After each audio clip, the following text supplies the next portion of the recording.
தமிழ்நாடு அரசின் இந்து சமய அறநிலைத்துறை 34 மாதங்களில் 1500 கோயில்களுக்கு குடமுழக்கு நடத்தி சாதனை படைத்துள்ளது. தமிழ்நாட்டில் உள்ள மிக தொன்மையான கோயில்களை அவற்றின் சிறப்பம்சங்கள் குலையாமல் புதுப்பித்து திருக்குடமுழக்கு நடத்தி இந்து சமய அறநிலைத்துறை மகத்தான சாதனையை அரங்கேற்றியுள்ளது. 34 மாதங்களில் 1500 கோயில்களுக்கு தமிழ் மொழியில் வேத மந்திரங்கள் முழங்கி குடமுழக்கு நடத்தப்பட்டுள்ளது. அவற்றில் கோவை மாவட்டம் கிணத்துக்கடவு வட்டம் வன்னிக்குமார சுவாமி கோயில் மிக முக்கியமானதாகும்.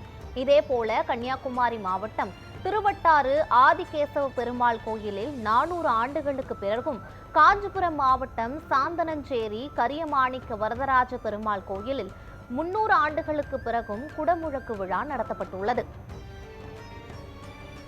மேலும் ராணிப்பேட்டை மாவட்டம் தக்கோலம் கங்காதீஸ்வரர் கோயிலில் 150 ஆண்டுகளுக்கு பிறகும், நெல்லை மாவட்டம் அரிகேசநல்லூர் அரியநாத சுவாமி கோயிலில் 123 ஆண்டுகளுக்கு பிறகும், வேலூர் மாவட்டம் வெட்டுவானம் திரௌபதி அம்மன் கோயிலில் 110 ஆண்டுகளுக்கு பிறகும் மகா குடமுழக்கு விழா நடத்தப்பட்டுள்ளது.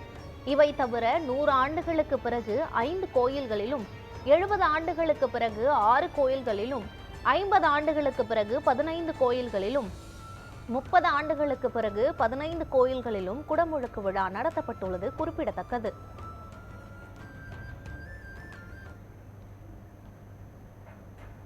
குருத்தோலை ஞாயிறு விழாவை ஒட்டி தமிழ்நாட்டில் உள்ள பல்வேறு தேவாலயங்களில் மக்கள் பிரார்த்தனை செய்தனர்.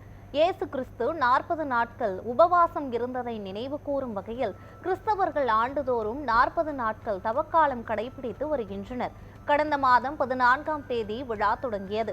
இந்த நிலையில் நாகை மாவட்டம் வேளாங்கண்ணியில் உள்ள புனித ஆரோக்கிய மாதா பேராலயத்தில் குருத்தோலை ஞாயிறு கொண்டாடப்பட்டது. பொதுமக்கள் குருத்தோலைகளை கையில் ஏந்தியபடி பவனி சென்றனர். தொடர்ந்து சிறப்பு திருப்பலி நடைபெற்றது. ராணிப்பேட்டை மாவட்டத்தில் குருத்தோலை ஞாயிறு தினத்தை முன்னிட்டு 2 தேவாலயங்கள் இணைந்து 2000 கிறிஸ்தவர்கள் பங்கேற்று குறுந்தோலையை கையில் ஏந்தியபடி ஊர்வலம் நடைபெற்றது. இதில் ஏராளமானோர் பங்கேற்று பிரார்த்தனை செய்தனர்.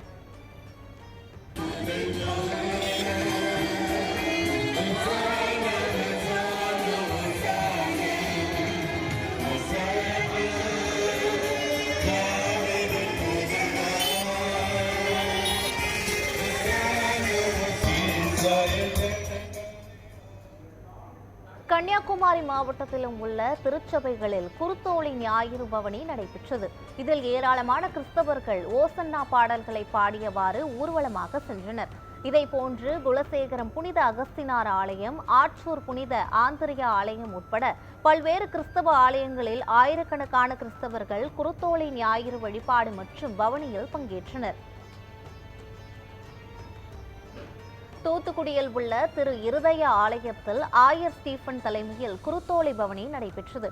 இதில் ஆயிரக்கணக்கான கிறிஸ்தவர்கள் கலந்து கொண்டனர்.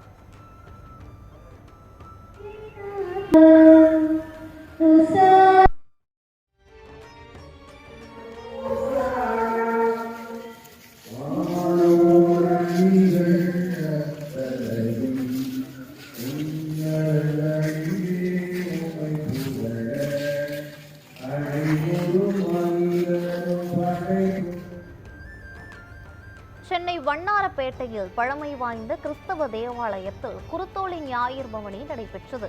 விழாவில் தேர்தலில் அனைவரும் வாக்களிக்க வேண்டும் என கிறிஸ்தவ மக்களிடம் ஆலய பங்கு தந்தை விழிப்புணர்வு ஏற்படுத்தினார்.